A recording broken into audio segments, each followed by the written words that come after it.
जय माता दी दोस्तों, आप सभी का स्वागत है हमारे YouTube चैनल में। दोस्तों, आज की इस वीडियो में हम बात करने वाले हैं जुलाई माह के अंतिम 4 दिनों के सिंह राशि फल के बारे में। यानी 28, 29, 30 और 31 जुलाई का दिन सिंह राशि के लोगों के लिए कैसा रहेगा।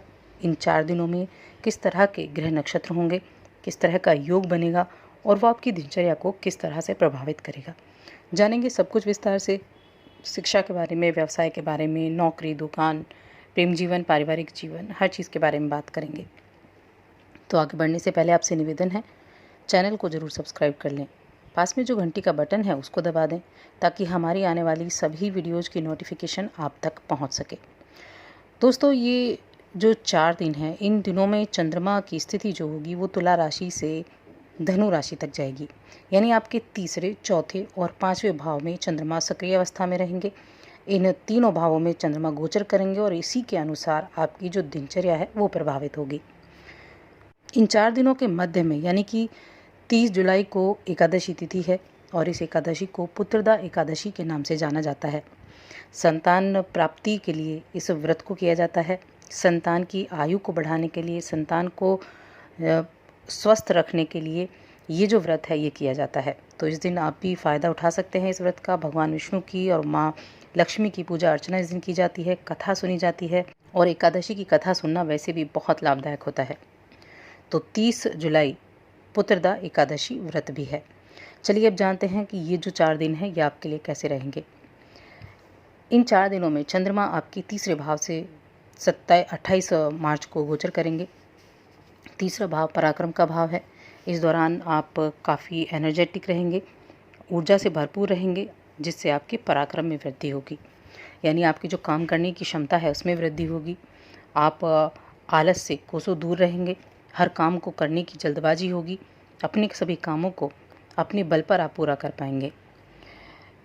आपकी तार्किक क्षमता से लोग प्रभावित भी होंगे और पारिवारिक जीवन में भी संतुलन देखने को मिलेगा। घर के छोटे सदस्यों को आप इस समय कुछ सलाह देते हुए भी नजर आएंगे और घर के बड़े सदस्यों से सलाह लेते हुए भी। यानी दोनों ही तरह से आपको सलाह मिलेगी भी और आप सलाह देंगे भी। इस समय आपका किसी एडवेंचर्स काम करने का झुकाव आपका हो सकता है। कुछ ऐसा काम करना आप चाहेंगे जिसमें एडवेंचर हो, तो ये समय आपके लिए अनुकूल रहने वाला है।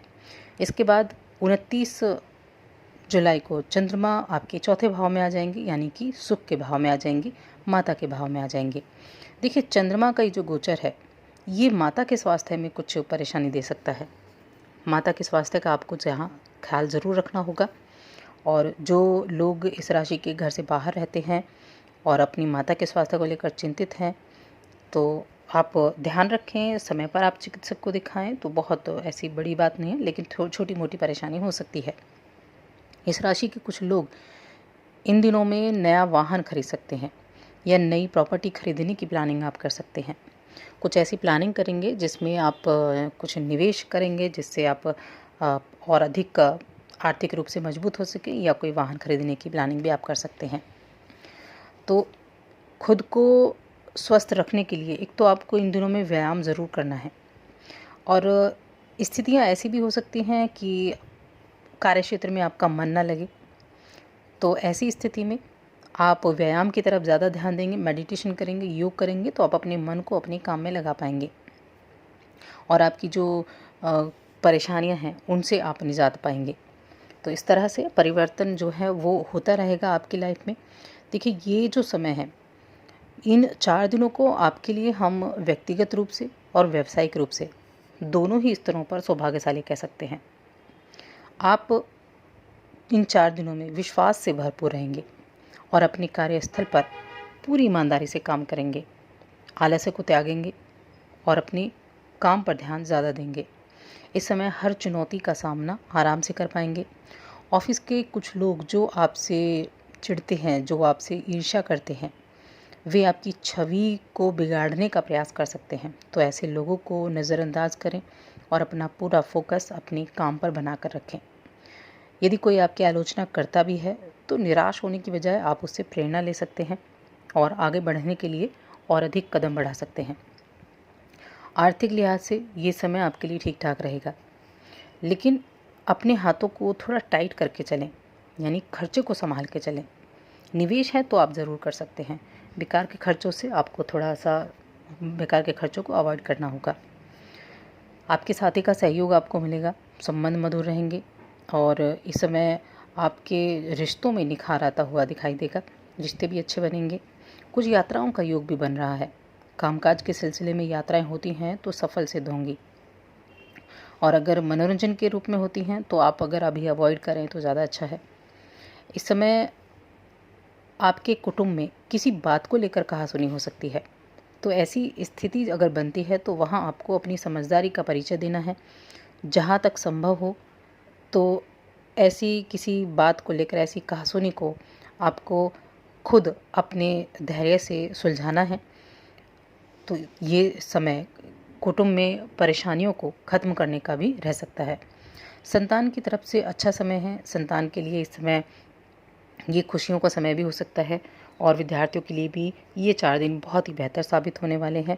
इस समय आप अपनी पढ़ाई पर ज़्यादा फोकस भी करेंगे और अपने आगे की पढ़ाई को लेकर या अपने करियर को लेकर आप कुछ प्लानिंग करते हुए भी नज़र आएंगे। तो ये जो 4 दिन हैं ये आपके जीवन में पराक्रम लेकर आए हैं, वृद्धि लेकर आए हैं, क्योंकि इन 4 दिनों में 3 बार चंद्रमा अपनी राशि परिवर्तन करेंगे, जिसकी वजह से आपकी जो स्थितियां हैं वो बदलती रहेंगी। पारिवारिक वातावरण में शांति होगी, उन्नति रहेगी, और इस समय में आप अपने घर के जो छोटे सदस्य हैं, आपके भाई बहन हैं, आपके बच्चे हैं, आप उनको कुछ उपहार देने के बारे में भी सोच सकते हैं, और उपहार देकर आप एक अच्छा रिश्ता भी बनाएंगे और परिवार में खुशियां भी रहेंगी। लेकिन माता के स्वास्थ्य का आपको ज़रूर ध्यान रखना है। इस समय आपकी सुख सुविधाओं में वृद्धि होती हुई दिखाई दे रही है। सप्ताह के यानी इन 4 दिनों का जो अंतिम दिन होगा उस समय आपके लिए आर्थिक रूप से धन प्राप्ति के शुभ संयोग बनते हुए नजर आ रहे हैं, जिससे समय काफ़ी अनुकूल हो जाएगा। आपको किसी काम के मामले में किसी बड़े बुजुर्ग की सहायता भी इस समय मिल सकती है, और ये सहायता आपके बड़े काम आएगी, या कोई राय आपको दे रहा है तो वो राय आपके बेहद काम आएगी। अगर प्रेम संबंध की बात करें और दाम्पत्य जीवन की बात करें तो देखिए, प्रेम संबंधों के लिए ये 4 दिन बेहद अनुकूल हैं। आपका साथी के साथ अच्छा आपका समय रहेगा। लवमेट से अच्छी दिल की बातों को आप शेयर कर सकते हैं, जिससे आप उनकी भावनाओं की पूरी कदर करेंगे और आप दोनों के बीच में अच्छा सामंजस्य बना रहेगा। और अगर हम वैवाहिक जीवन की बात करें, जो जातक विवाहित हैं तो उनके लिए समय तो अनुकूल है, लेकिन जीवन साथी के बारे में बोले गए किसी तीसरे शख्स की बातों पर ध्यान आपको नहीं देना है। इससे आप दोनों के बीच का जो रिश्ता है या बीच का जो संतुलन है वो बिगड़ सकता है। इसीलिए इन चीज़ों को आपको ज़रूर अवॉइड करना है। बिना किसी बात के दूसरों की बात को लेकर किसी तरह की कलह करने से आपको ज़रूर बचना होगा। तो ये समय अनुकूल तब रहेगा। इसके अलावा 30 जुलाई का दिन पुत्रदा एकादशी का दिन है, और इस दिन निसंतान दंपति संतान प्राप्ति के लिए इस दिन व्रत कर सकते हैं। और इस दिन का जो पारण है वो 31 जुलाई को किया जाएगा। इस एकादशी के दिन आप सुबह स्नान करने के बाद पूजा करें, और भगवान विष्णु की पूजा इस दिन की जाती है। इस दिन घी का एक दीपक जलाया जाता है और पीली चीज़ों का भोग लगाया जाता है या पीले वस्त्र अर्पित किए जाते हैं, क्योंकि भगवान विष्णु को पीले वस्त्र और पीले पुष्प बेहद प्रिय हैं। इस दिन व्रत के दौरान अन्न का सेवन भी नहीं किया जाता है, और विष्णु सहस्रनाम का पाठ एकादशी के दिन करना बहुत ही शुभ फलों की प्राप्ति कराने वाला होता है। देखिए, एकादशी का जो व्रत होता है वो सभी व्रतों में श्रेष्ठ माना जाता है, और विष्णु सहस्रनाम का पाठ इस दिन करना आपके लिए मनचाही इच्छाओं को पूरा करने वाला बताया गया है। और श्रावण मास की ये एकादशी है, ये और अधिक महत्वपूर्ण बताई गई है। तो आप इस दिन व्रत करें, और व्रत नहीं करते हैं तब भी आप विष्णु सहस्रनाम का पाठ आप कर सकते हैं, जो आपके जीवन की कई परेशानियों का हल हो सकता है। अब स्वास्थ्य के बारे में जानते हैं। तो देखिए, इन 4 दिनों में आपको स्वास्थ्य संबंधी कोई ऐसी बड़ी परेशानी नहीं है, लेकिन माता के स्वास्थ्य का ज़रूर आपको ध्यान रखना है। उनके स्वास्थ्य का ध्यान रखें। अगर कोई छोटी मोटी परेशानी होती है तो सबसे पहले आप कोई चिकित्सक को ज़रूर दिखाएं, इससे पहले कि वह परेशानी बड़ी हो। इसके अलावा एक उपाय आप ज़रूर कर सकते हैं इन दिनों में। आप सुबह सूर्योदय के समय सूर्य नमस्कार करना शुरू करें तो सूर्य की कृपा आप पर रहेगी, क्योंकि सूर्य आपकी राशि के स्वामी भी हैं।